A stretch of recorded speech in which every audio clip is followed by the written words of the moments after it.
मेरे गुरुवर मुझको देना सहारा, मेरे गुरुवर मुझको देना सहारा।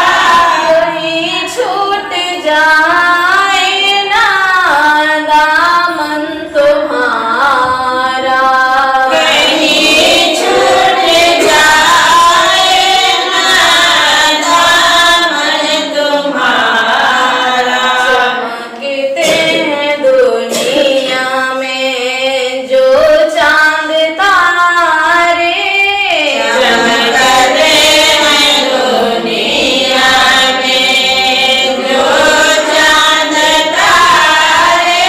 तेरी ज्योति से ज्योत लेते हैं सारे, तेरी ज्योति से ज्योत लेते हैं सारे। चमकते हैं दुनिया में जो चांद तारे, चमकते हैं दुनिया में जो चांद तारे। तेरी ज्योति से ज्योत लेते हैं सारे, तेरी ज्योति से ज्योत लेते हैं सारे।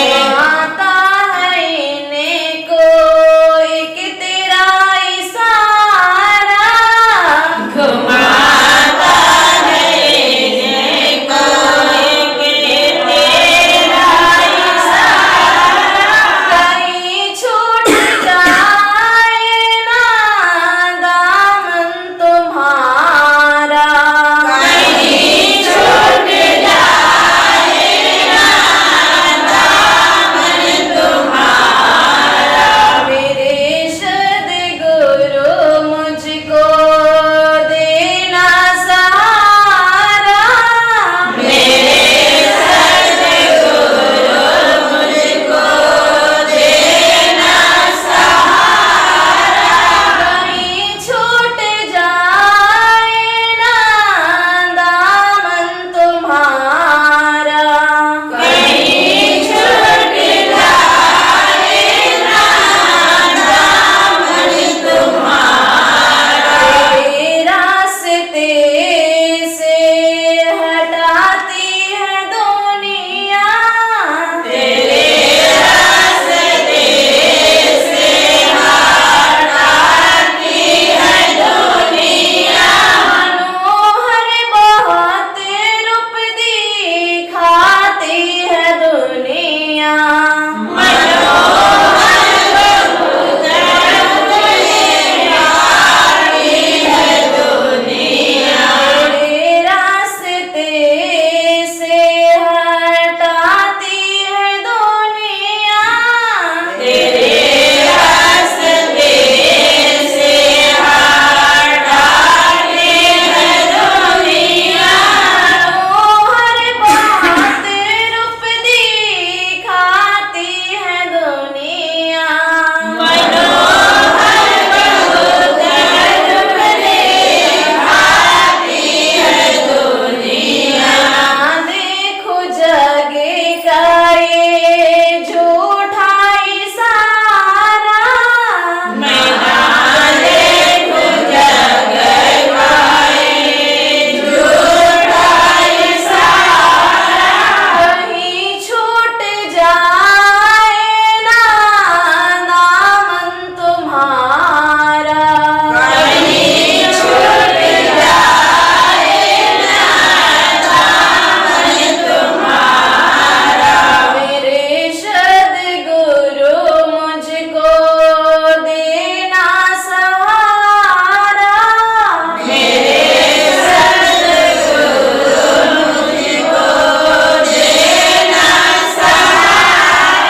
के विषय में हम बताए थे आप लोगों को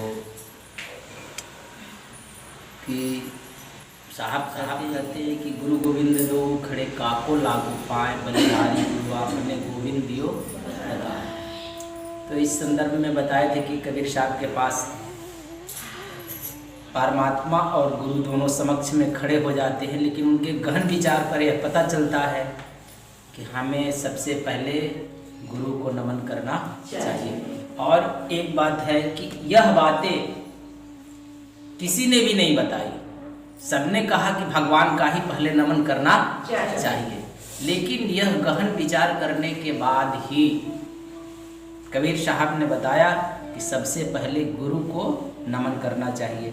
और गुरु भक्ति के विषय में और क्या कहते हैं साहब, जो कबीर साहब के जो नियम हैं, तो सबसे पहले तो जो कबीर साहब नियम देते हैं कि अगर गुरु आश्रम के बारे में बताते हैं कि अगर गुरु आश्रम है तो अगर गांव में आश्रम है तो कहते हैं कि प्रतिदिन जा कर के सुबह शाम पाए लगी बंदगी होनी चाहिए आश्रम पर।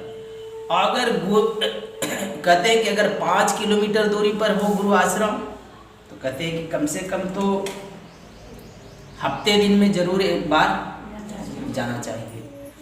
अगर गुरु आश्रम अगर हमसे कहीं 50 किलोमीटर दूरी पर है तो 15 दिन में पहुंच जाना चाहिए।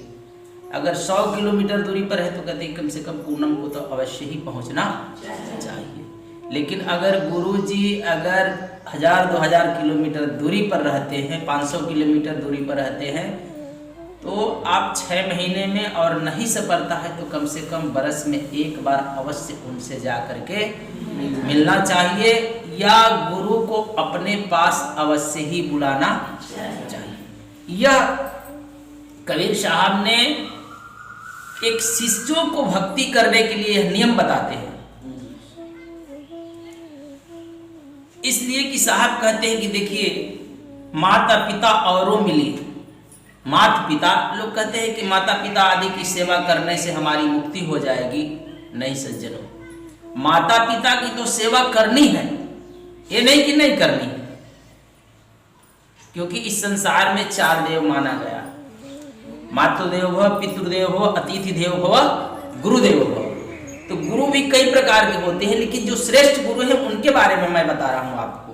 तो साहब उस विषय में कहते हैं जो विवेकी हैं, जिनके शरण में जाने पर मेरी मुक्ति होती, तो उस विषय में कबीर साहब कहते हैं कि माता पिता औरों मिले 184 माँ। हर योनियों में हमें माता पिता मिल जाते। ये तो नहीं है कि बकरे का माता पिता नहीं होते, उनके भी होते हैं ना। पशु पक्षियों के भी माता पिता होते हैं, तो आप मनुष्यों के भी माता पिता होते हैं। लेकिन साहब कहते हैं कि माता पिता औरों मिले 184 माँ, गुरु सेवा और बंदगी फेर मिलन की ना है। कहते हैं कि गुरु सेवा और जो बंदगी नमन है, ये झुकने के विषय और योनियों को मिलता नहीं है। मात्र यह मनुष्य योनि को ही प्राप्त है कि वो गुरु सेवा कर सके, या मंदिर की भक्ति करे, या मस्जिद की, या गिरजाघर, गुरुद्वारा, कहीं भी जाए।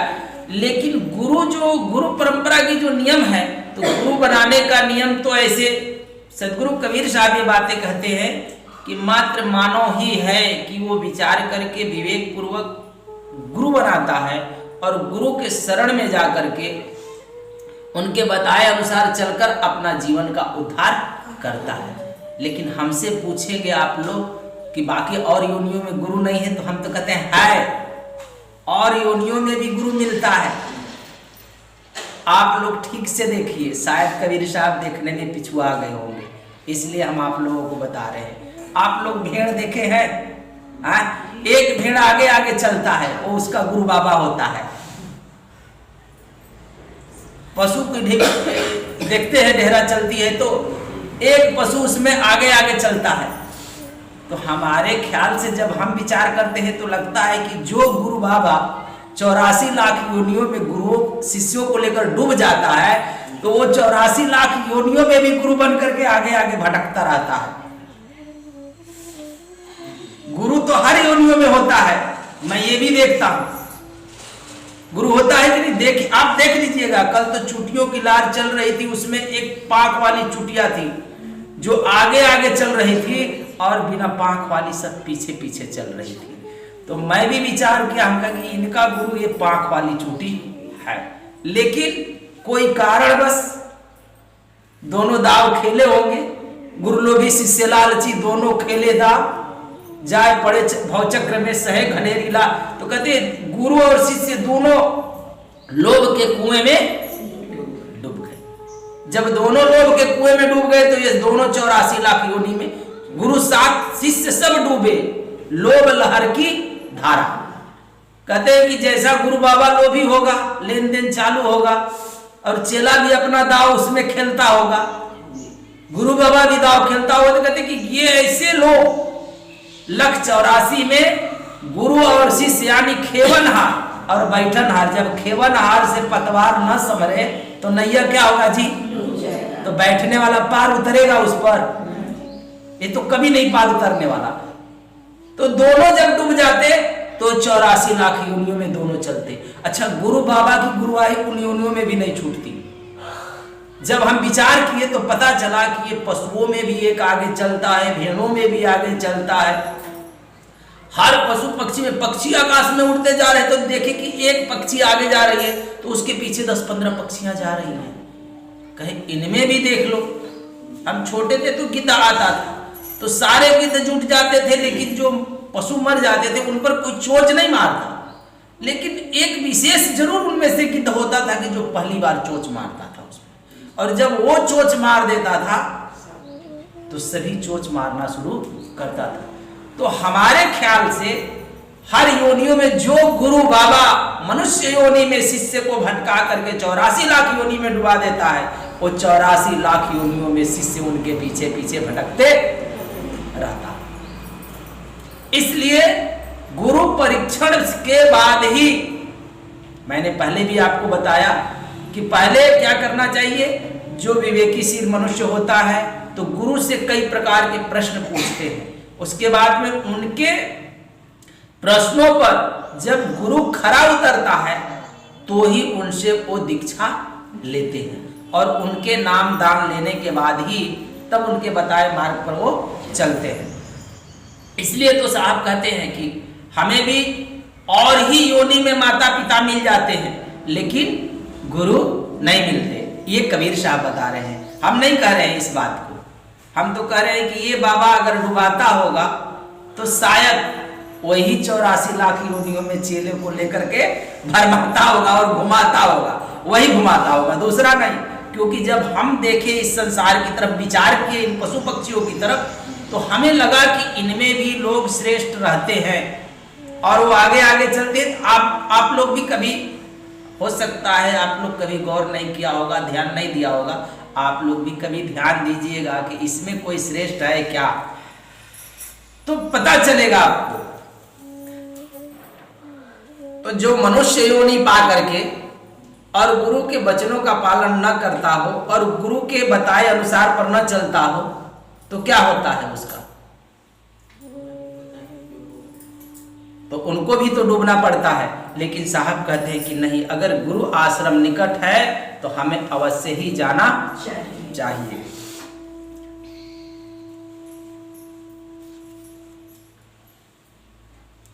और आगे साहब कहते हैं, लोग देखते हैं गुरु के संबंध में सेवरी का भी दृष्टांत देते हैं साहब, और कहते हैं कि जो नीच जाति के छोटे कुल से थी, छोटे जाति से थी जो सवरी थी, तो कहते हैं कि वो साहब करें कि वो चख चख करके अपने भगवान को भोग लगाने के लिए क्या करती थी, वे विनती थी। और आगे कहते हैं कि प्रीति जानी के फल खाए शंका तनिक न करे। कहते हैं कि वो जब भगवान से इतना वो प्रेम करती थी कि वो चख करके, चखी तो जूठन हो गया बैर, और जूठा बैर था, लेकिन सवरी के मन में ये जरा भी भाव नहीं था कि जो मैं बैर खा रहा हूं ये जूठा हो गया। उसके मन का जो भाव था तो ये भाव था कि कहीं मेरे भगवान को खट्टा न बैर लग जाए। वो ये भाव से नहीं चख रही थी कि ये जूठा हो जाएगा। उसके हृदय का जो भाव था, उसके मन में जो थी वो पवित्रता थी। तो ये भाव ही नहीं था। तो इसलिए साहब कहते हैं कि सिवरी जात कुलहीन हती जिन चखी चखी बेर भी अप्रीति जानिकता के फल खाए शंका तनिक न की। जब भगवान जब उसको मिले और चक चक करके जो बैर लाई तो प्रभु को देती थी, तो प्रभु ये शंका नहीं करते थे कि ये छोटी जात की है, इसका जूठन बैर है, इसे मैं भोग नहीं लगाऊंगा।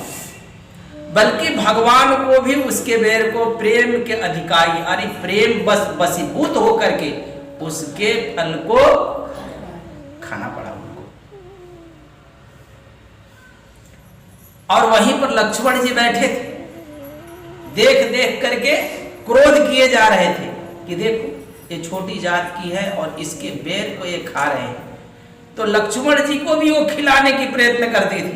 तो लक्ष्मण जी लेकर के क्या करते थे, फेंक देते थे। आगे चल करके कथा उनकी आती है, बताते हैं लोग कथाकारक कि आगे चल करके वही जो फेंके हुए थे वो बैर जूठा तो वही वृक्ष हो गया था। और जब लक्ष्मण जी को शक्ति बाण लगा था तो सजीवन बूटी में वही वृक्ष का फल गया था, तो उसी से उनकी शक्ति बाण टूटी थी। ये कथा बताता है। और गुरु संदर्भ में तो बहुत सारी कथाएं आती है कि गुरु भक्ति में तो उपकौशल नाम के एक शिष्य थे, गुरु के आश्रम में रहते थे। उपकौशल बड़ा ही गुरु का परम शिष्य था और उसके जब व्यक्ति आश्रम में रहता है तो गुरु कोई न कोई कार्य को सौंप देता है। तो उपकौशल भी जिस आश्रम में रहता था तो वहां पर गैया चराया करता था। गुरु का भी ध्यान सदा उसके प्रति रहता था और श्रद्धा भी रहती थी, लेकिन गुरु से भी वो बहुत ही प्रेम करता था। गुरु ने सोचा कि उपकौशल की क्यों न परीक्षण किया जाए, क्योंकि गुरु सदा परीक्षा ही लेता रहता है शिष्य की, क्योंकि बिना परीक्षण से गुजरे व्यक्ति उस मुकाम को पाता नहीं है। तो उपकौशल जो था तो वो प्रतिदिन गैया चराता था आश्रम में। दर दिन लेकर जाता था सुबह में गैया और शाम को लेकर के वापस आता था। एक दिन गुरुजी ने कहा कि उपकौशल तुम प्रतिदिन गैया चराने जाते हो तो आज से तुम्हारा खाना दाना बंद, आज से तुम्हें खाना नहीं है कुछ भी। उपकौशल ने कुछ कहा नहीं और गुरु की वचन का स्वीकार कर लिया कि ठीक है गुरुदेव, आज से मैं भोजन नहीं लूंगा। बोले कि आश्रम में तुम्हारा भोजन बंद और बाहर भी कहीं भोजन नहीं लेना है तुमको। तो गुरु के शब्दों का पालन करते हुए उपकौशल खाना दाना अपना बंद कर लिया। लेकिन कुछ दिन बीतने के बाद फिर भी हिष्ट पुष्ट ही दिखाई पड़ा उपकौशल। तो गुरुजी ने बुला करके पूछा कि उपकौशल तुम तो भोजन नहीं लेता है। तो नहीं गुरुदेव, मैं तो कुछ खाता नहीं। तब तुम फिर क्या करता है भूख लगता तो बोलते कि गैया का दूध निकाल करके गुरुदेव मैं जंगल में पी लेता हूँ भूख लगता तो गुरुदेव ने कहा कि देख आज के बाद तुझे दूध भी पीना नहीं है, गैया का दूध निकाल करके। तो कहा ठीक है गुरुदेव। तो भोजन भी परित्याग कर दिया और दूध भी परित्याग कर दिया। अब कुछ खाता पीता नहीं था, लेकिन जब तो भी इसके शरीर में कोई कमी नहीं आई, पहले जैसा ही हिष्ट पुष्ट रहता था। फिर गुरुदेव देखे कि अभी तो ये तो ठीक ठाक है। तो गुरुदेव ने बुलाया, बोला कि उपकौशल इधर आओ। कहता है कि तुम क्या खाता पीता है, अभी भी कुछ खाता पीता है? कहते नहीं गुरुदेव, कुछ खाते पीते नहीं। तो भूख लगता है तो क्या करते? तो जो बछड़े का झाग है मुंह से निकलता है, जब भूख लगता तो मैं उसे चाट लेता हूँ गुरुदेव, मैं कुछ खाता पीता नहीं। कहते आज से उस बछड़े का झाग भी तुझे चाटना मना है और पानी भी नहीं पीना। अब उपकौशल ने धीरे धीरे सब कुछ का परित्याग कर दिया, अन्न का भी परित्याग कर दिया, दूध का भी, झाग का भी और पानी का भी परित्याग कर दिया। और धीरे धीरे उसका शरीर कमजोर होने लगा। उपकौशल गुरु के वचनों को हर्ष पूर्वक स्वीकार किया, और वो जैसे ही गुरुदेव ने उसे वचन दिया उस पर वो अडिग हो गया और प्रतिदिन गैया चराने जाता था। ये भी नहीं कि गैया चराना वो छोड़ दिया, घर से निकल आश्रम से गैया को ले जाता और जंगल में चराता और फिर शाम को पुनः वापस चला आता। गुरुदेव उसकी स्थिति को प्रतिदिन देखते थे, देखते ही रहते थे। एक दिन क्या घटना घटता है कि वो कौशल जाता है गैया लेकर के और उसे चक्कर आता है, क्योंकि काफी उसके शरीर कमजोर हो जाते हैं और कौशल एक खड्डे में गिर जाता। अब गाय प्रतिदिन चरने जंगल में जाती थी और शाम होते ही वो वापस आ जाती थी, लेकिन उस दिन भी गाय दिन भर चरी और शाम को गाय वापस आ गई, लेकिन उपकौशल नहीं आया, उधर खड्डे में वो गिर गया। और जब खड्डे में जब वो पड़ा था तो गुरुदेव यहाँ पर तो देखे कि गैया तो सभी आ गई, उपकौशल कहाँ रह गया। अब उपकौशल की न आना देख करके गुरु को बहुत काफी चिंता होने लगा कि आखिर हमारा शिष्य कहाँ रह गया। गुरु के भीतर बड़ा ही दुख महसूस होने लगा कि उपकौशल रह किधर गया। काफी शिष्यों को लेकर के और उन्होंने जंगल में उपकौशल को खोजने के लिए चल पड़े। अब जब उपकौशल को खोजने गुरुदेव गए तो सभी शिष्यों ने मिलकर के आवाज लगाते हैं उपकौशल उपकौशल। तो जब ये आवाज़ें उपकौशल के कान में पहुंची तो उपकौशल भी यह आवाज सुन करके और गुरुदेव की आवाज सुन करके बहुत दुखी होता है। कहता है कि आज मेरे कारण ही गुरुदेव को इस जंगल में आना पड़ा, यह दुख उठाना पड़ा। बड़ा ही अंतर में दुखी होता है और उस खड्डे में गिरे हुए था, फिर भी उसमें से खड्डे में से ही वो आवाज लगाता है कि गुरुदेव मैं यहाँ हूँ। अपने से जितना बल हुआ वह बल के साथ में वो आवाज लगाता कि मैं यहाँ हूँ। फिर वहां पर सभी शिष्य पहुंच करके और गुरुदेव के साथ में उपकौशल को निकालते हैं। उपकौशल ने उनको गले से लगा, उपकौशल को गुरुदेव ने गले से लगाया और वहीं पर तत्काल ही उनको दूध पिलाया। और दूध पिलाने के बाद में दोनों ही प्रेम के आंसू से रोने लगे। दोनों ही रो रहे थे, गुरु भी और शिष्य भी। तो उनके इतने आंसू आंखों में भर गए कि मेरे शिष्य को इतना कष्ट हुआ, लेकिन फिर भी गुरु परीक्षण था, इस परीक्षण से उसे गुजरना ही था। उसके बाद में गुरुदेव ने उसे आश्रम में लाए और उनको इच्छापूर्ण भोजन कराया और उसे आशीर्वाद देते हैं। आगे चलकर के वही उपकौशल गुरु के इन परीक्षण के कारण ही उपकौशल जो था बड़ा ही विद्वान बना और बड़े विद्वान कहलाए और शास्त्रों में भी निपुण हुए। और गुरुदेव की परीक्षा में उत्तीर्ण होने के बाद उनकी आज भी आप कथा सुनते हैं यहाँ पर, तो आज गुरु उस परीक्षण में उत्तीर्ण होने के कारण ही आज उपकौशल की यहाँ पर चर्चा हो रही है। तो हकीकत में कहते हैं कि गुरुदेव परम दयालु होते हैं। शिष्य की भावना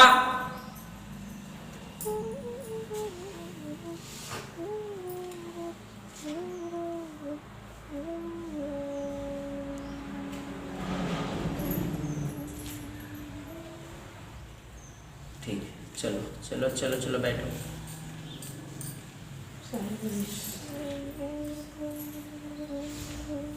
गुरुदेव जो होते हैं वह परम दयालु होते हैं। शिष्य की भावना होती है कि अपना सिर दे दे। शिष्य की जो परम भावना होती है कि मैं अपना गुरुदेव की चरणों में सर कटा दूं। लेकिन गुरु ऐसा परम दयालु होता है कि शिष्य से कुछ मांग नहीं करता।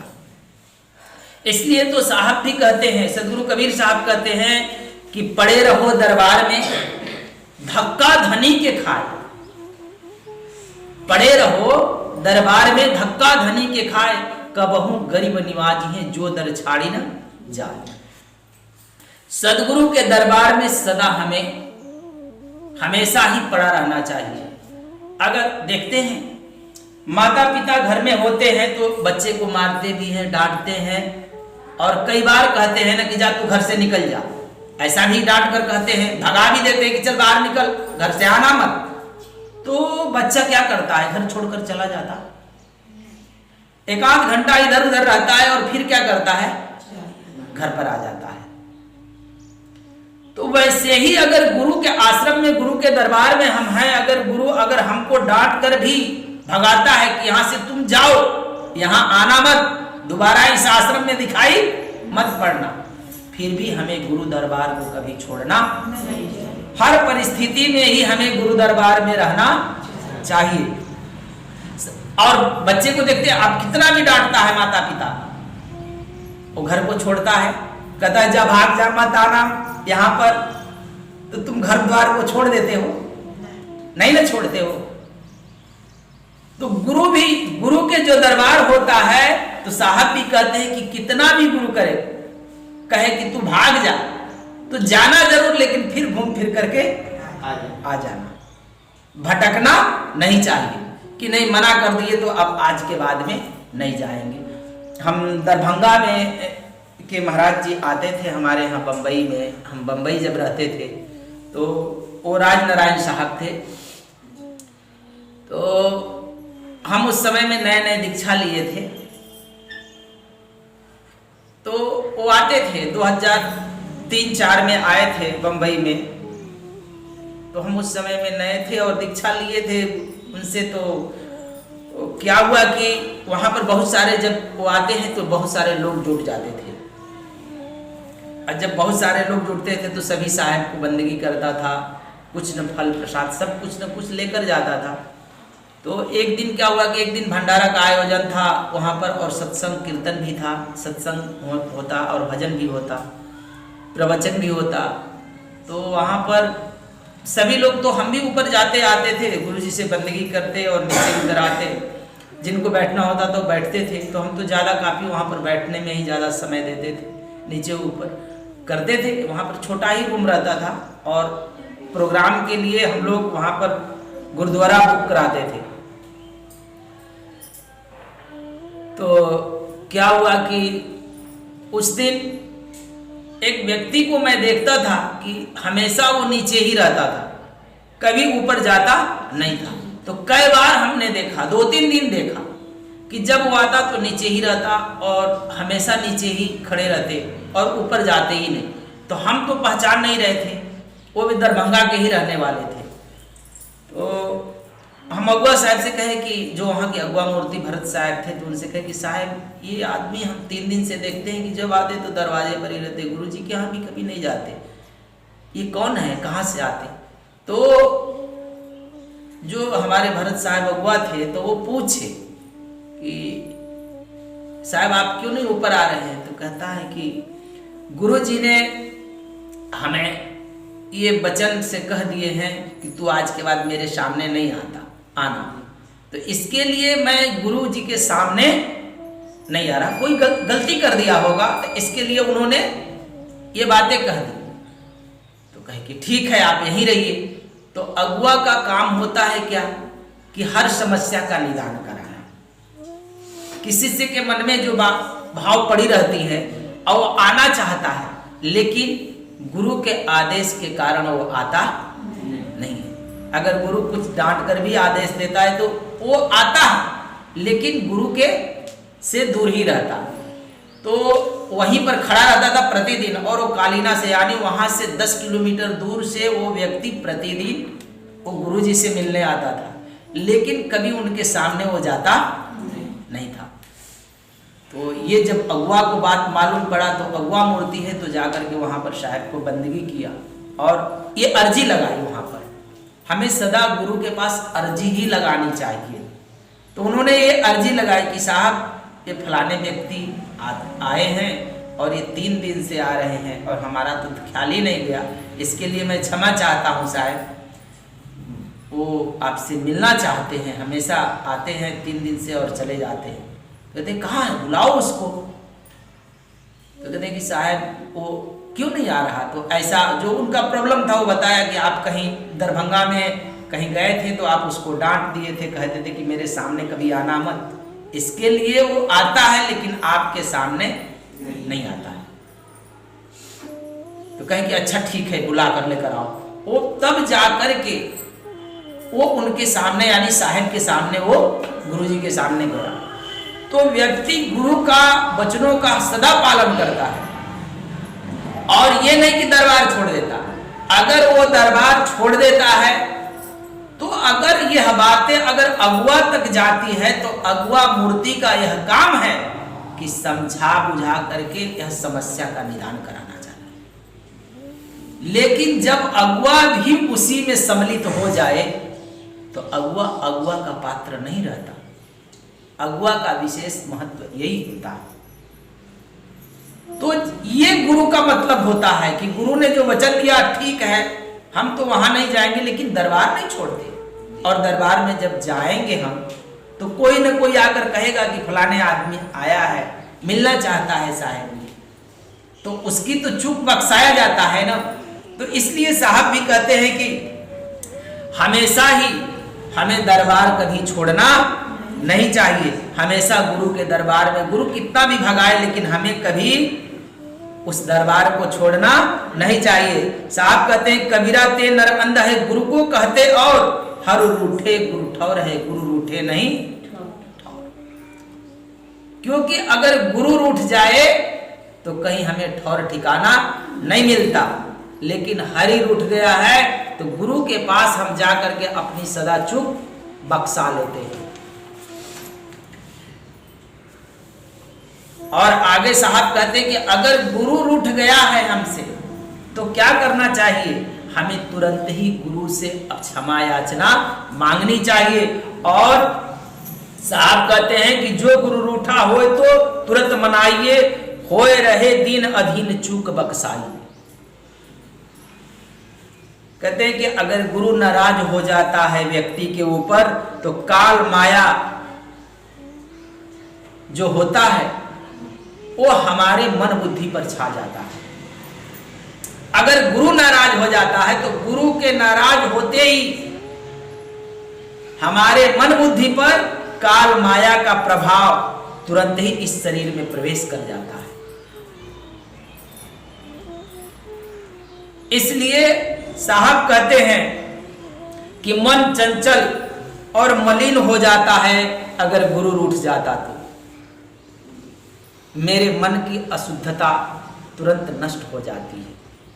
इसलिए हमें क्या करना चाहिए कि अगर गुरु रूठ गया है तो तुरंत ही उसको हमें सेवा भाव कर करके और अपने चूक को बख्शवा लेना चाहिए।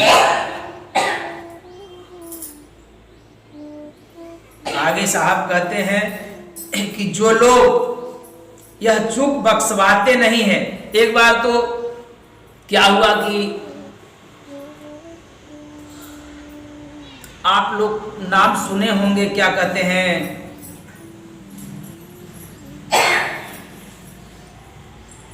भस्मासुर का। आजकल कुछ ऐसे शिष्य भी हो जाते हैं। तो भस्मासुर क्या करता था? शंकर जी की तपस्या करता था और शंकर जी की तपस्या करते करते शंकर जी को प्रकट कर लिया। तो शिव भगवान ने उस पर प्रसन्न होकर के एक कड़ा दिए थे, एक कड़ा दिए थे कि वो हाथ में पहन करके और जिस पर हाथ रख दे वो भस्म हो जाए, जिस पर हाथ रख दे वो भस्म हो जाए। तो क्या होता है कि ये भस्मासुर जो था, तो जब कड़ा इसको वरदान में, ये कड़ा जब मिल गया, हाथ में पहन लिया, तो पहन करके सोचा कि अब पूरी दुनिया पर हम क्या करेंगे? राज करेंगे। अब राज करने की चेष्टा लेकर के ये भस्मासुर चल पड़ा और नारद जी बीच में मिल गए। नारद जी भी बीच में मिल गए। अब यहां पर नारदों की कमी नहीं है। अगर आपको कुछ मिल जाए ना तो यहाँ गली गली में नारद घूमते हैं। नारदों की कमी यहाँ नहीं है। पहले एक ही नारद थे कि यहाँ का संदेश वहां पहुंचाते थे। अभी तो हर गलियों में नारद घूमते हैं। हर गली में एक दो नारद भी मिल जाएंगे। अब बीच में उनको नारद जी मिल गए, कहे कि अरे भस्मासुर तुम कहाँ जा रहे हो? तो तो कहे कि प्रभु ने वरदान में मुझे ये कड़ा मिला है, और बड़ा खुश होकर जा रहा था भस्मासुर। तो ये देख करके, किसी की खुशी देख करके देखते हैं, जब नारद मिल जाते हैं किसी को तो बड़ा चहकत जात हुआ, भैया का बात बा। अगर उदास हो गए तो भी पूछेगा, काहे मुंह लटकीले हुआ, कोनो बात बा का, जरूर पूछ लेता है। नारद भगवान का ये काम है, उनको ही भगवान कहा जाता है, इधर उधर करने वाले को भी भगवान से ही संबोधित किया जाता है। अब नारद भगवान मिल गए तो पूछ दिए कि भाई बड़े खुशी में जा रहे हो, क्या बात है? कहे कि हमें तो ये शंकर भगवान ने ये कड़ा दे दिया, अब हम जा रहे हैं यहाँ पर पृथ्वी पर हम राज करेंगे। कहे कि ये क्या है, कड़ा से क्या होता है? कहे कि नारद जी, इसे पहन करके जिस पर मैं ये हाथ रख दूं ना, वो जल करके भस्म हो जाएगा। कहे कि ये इसका परीक्षण किए कि नहीं? कहे कि नहीं, अभी तो परीक्षण नहीं किए। तो नारद जी ठीक है, मैं आप ही पर कर लेता हूं। अरे अरे महाराज, क्या बात कर रहे हैं, हम तो साधु सन्यासी आदमी, हम पर परीक्षण कर कर क्या मिलेगा आपको? तो भला यही है कि देखो, शंकर जी की पत्नी इतनी सुंदर है, इतनी सुंदर तो विश्व में किसी की पत्नी है नहीं, और हम पर करोगे परीक्षण तो क्या लाभ होगा? और कड़ा उन्हीं ने दिया है, कड़ा भी तो तुमको उन्हीं ने दिया है, और परीक्षा उन्हीं पर कर लो। अगर परीक्षा कर लोगे तो पता भी चल जाएगा और तुम्हें लाभ भी हो जाएगा, एक पंथ दो काज हो जाएगा। परीक्षा कर लोगे तो उधर शंकर जी भस्म और पार्वती जी तुम्हारी, बात बन जाएगी, दोनों काम हो जाएगा। हमारे साधु सन्यासी पर, हम जैसे पर परीक्षण करके क्या मिलेगा? जरा विचार कर लो भस्मासुर, हम पर भैया ये क्या कर रहे हो? कहे कि बात तो नारद जी आप ठीक कह रहे हैं, आपने अच्छा सलाह दिया, ठीक है। अब ये चल पड़ा शंकर जी पर ही अपना हाथ फेर ले। अब शंकर जी भी भाग चले, शंकर जी क्यों ठहरने जाए? अब विष्णु भगवान भी थे तो क्या किए? अब माया रूप पकड़ करके, मोहिनी का रूप पकड़ करके चले आए ये भस्मासुर के सामने कि तुम कहां दौड़े जा रहे हो पागल के पास, हम तो खुद ही तुम्हारे पास आ रहे हैं, हम तो ऐसे ही उसके संग नहीं रहने वाले हैं, हम तुम्हारे साथ रहेंगे। अब क्या करें? कहे कि भाई तब तो आ ही गई तो फिर क्या मारना है उसको? तो कहे कि देखो रहेंगे, लेकिन हम एक ही चीज के लिए दीवाने हैं उनके, बस एक बात से दीवाने हैं उन पर, इसीलिए तो हम उनको पकड़ कर बैठे रहते हैं। बाकी तो और किसी बात को, तुम देखते हो गले में सांप लपेटे रहता, ये बिच्छू टांगे रहता, तुम कितने सुंदर हो, कितने अच्छे लगते हो, हम तुम्हारे ही साथ रहने वाले हैं, हम आ ही गए। और जटा बटा बढ़ाया रहता, उसको तो होश ही नहीं रहता है, दिन भर दम मार के वहीं पड़ा रहता। तो कहे कि ये तो मोहिनी तुम हमको पसंद कर ली तो बहुत अच्छी बात है, अति सुंदर हो, लेकिन कौन सा वो कार्य करते थे कि तुम उनको चाहती हो? कहे कि कुछ नहीं, एक कथक नाच नाचते थे, बस वो नाच तुम हमको दिखा दो, बस हम हर तरह से प्रसन्न है तुम्हारे ऊपर। तो एक हाथ कैसे कथक नाच नाचा जाता है? तो कहे एक हाथ सर पर और एक हाथ कमर पर, ये रख दोगे यूं ही नाचते। और ऐसे ही वो कथक नाच शुरू किया, जैसे ही वो हाथ रखा कि जलकर सफा हो गया।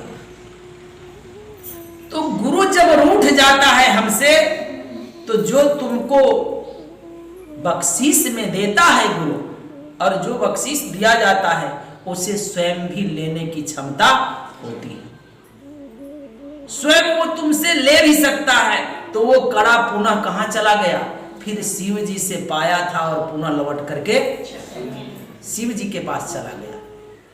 इसलिए अगर गुरु जो कुछ हमें प्रदान करता है तो वह गुरु के पास पुनः वापस लौट करके रूठ जाने पर चला जाता है। इसलिए हमें गुरु से कभी नाराजगी नहीं रखनी चाहिए, अपना चुक सदा बख्शा ही लेना चाहिए। इसलिए साहब कहते हैं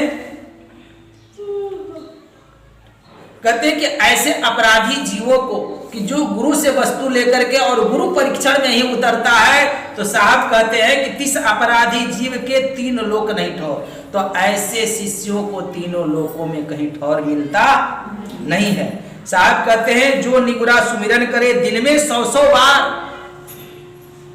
अगर गुरु वचनों से विमुख होकर के कोई निगुरा व्यक्ति सोचता है कि मैं भगवान का सुमिरन या दिन में 100 बार ही ध्यान करूं, तो साहब कहते हैं कि जो निगुरा सुमिरन करे दिन में 100 बार, नगर नायका सत करे जरे कौन की लार।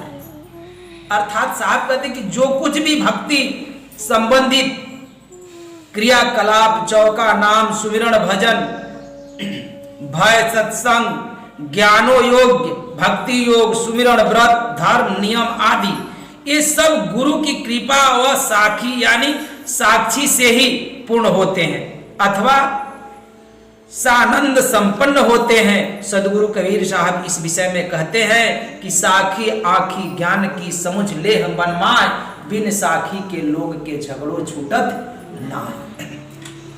कहते हैं कि अगर निगुरा व्यक्ति अगर कितना भी उपाय करे,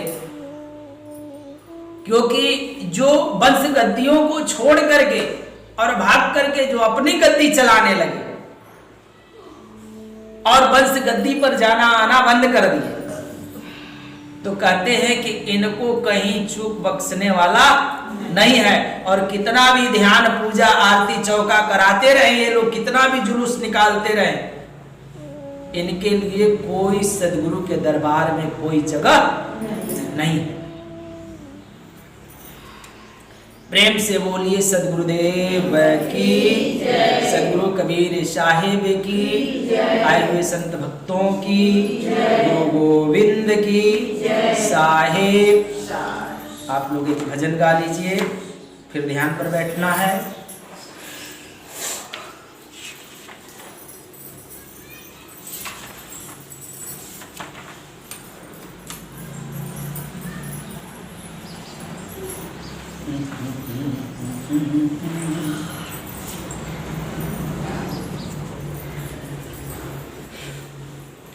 मन सुमिरु गुरु के नित नाम, जग में सहज सरे तेरो काम। मन सुमिरु गुरु के नित नाम, जग में सहज सरे तेरो काम। मन सुमिरु गुरु के नित नाम, जग में सहज सरे तेरो काम। मन सुमिरु गुरु के नित नाम, जग में सहज सरे तेरो काम। मन सुमिरु गुरु के नित नाम, जग में सहज सरे तेरो काम।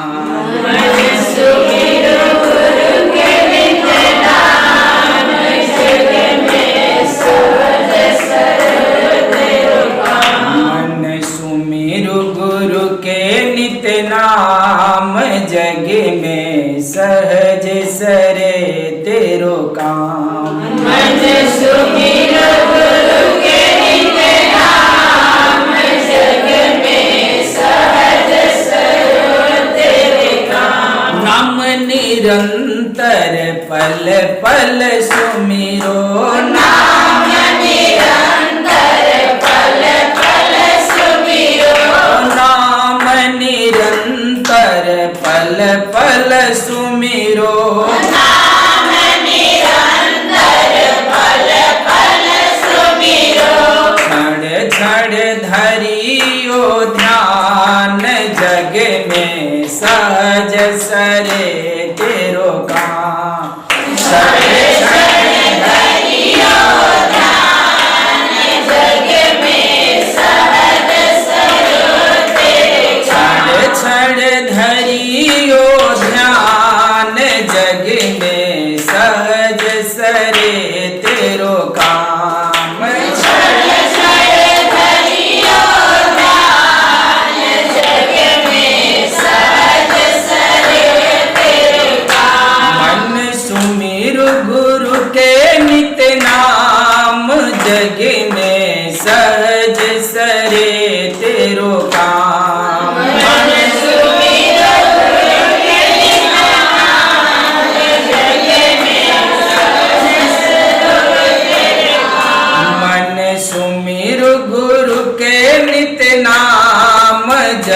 में सहज सरे तेरो काम। सुमिरो गुरु के नित्य नाम, जग में सहज सरे तेरे काम। नाम सुमिरत अमृत रस टपकत, नाम सुमिरत अमृत रस टपकत। नाम सुमिरत अमृत रस टपकत, नाम सुमिरत अमृत रस टपकत। पियत रहो आठ जाम, जग में सहज सरे तेरो काम। पियत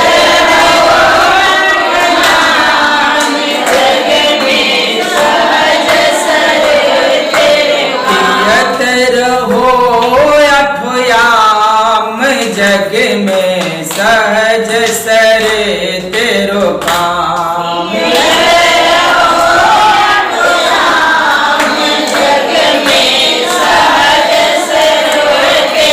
नाम सुमिरु गुरु के नित्य नाम, जग में सहज सरे तेरो काम। मन सुमिरो गुरु के नित्य नाम, जग में सहज सरे तेरे काम। सुमिरु गुरु के नित्य नाम, जग में सहज सरे तेरो काम। मन सुमिरो गुरु के नित्य नाम, जग में सहज सरे तेरे काम। हरि नाम हरि कथा अनंता, हरि नाम हरि कथा अनंता।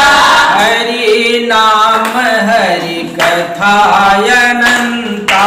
हरि नाम हरि कथा अनंता। कौन नाम सरो काम, जग में सहज सरे तेरो काम। कौन नाम सर्वनाम, जग में सहज सरे तेरे कौन नाम सर काम, जग में सहज सरे तेरो काम। कौन नाम सर्वनाम, जग में सहज सरे तेरे मन सुमिरु गुरु के नित्य नाम, जग में सहज सरे तेरो काम। मन सुमिरो गुरु के नित्य नाम, जग में सहज सरे तेरे मन सुमिरु गुरु के नित्य नाम, जग में सहज सरे तेरो काम। मन सुमिरो गुरु के नित्य नाम, जग में सहज सरे तेरे काम। नाम निरंतर रमत है अंतर, नाम निरंतर रमत है अंतर।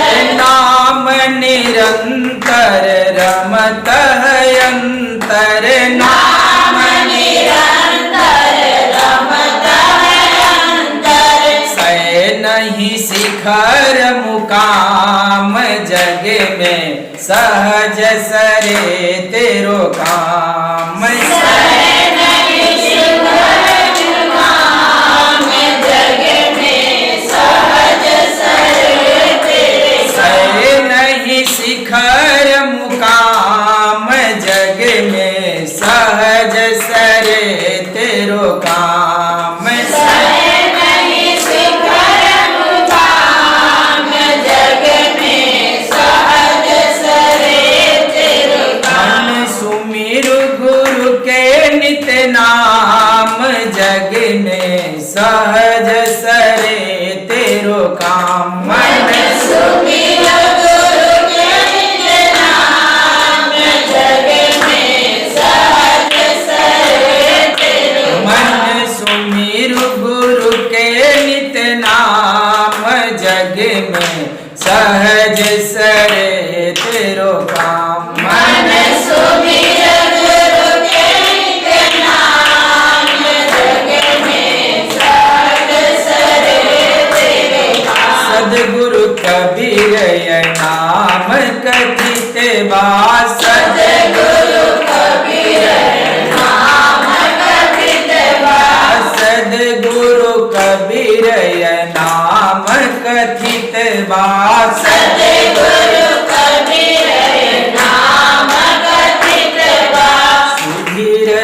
पहचान जग में सहज सरे तेरो काम। सुधीर शरण पहचान जग में सहज सरे तेरो काम। सुधीर शरण पहचान जग में सहज सरे तेरो काम। सुधीर शरण पहचान जग में सहज सरे तेरो काम। मन सुमिरु गुरु के नित नाम जग में सहज सरे तेरो काम। मन सुमिर गुरु के नित नाम जग में सहज सरे तेरो काम। मन सुमिरु गुरु के नित नाम जग में सहज सरे तेरो काम।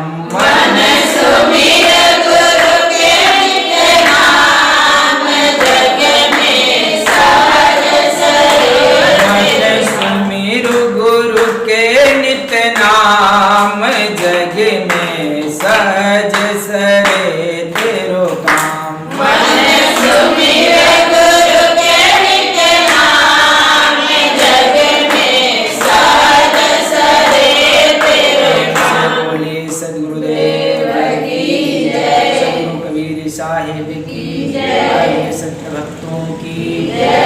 गोविंद की जय। आज के आनंद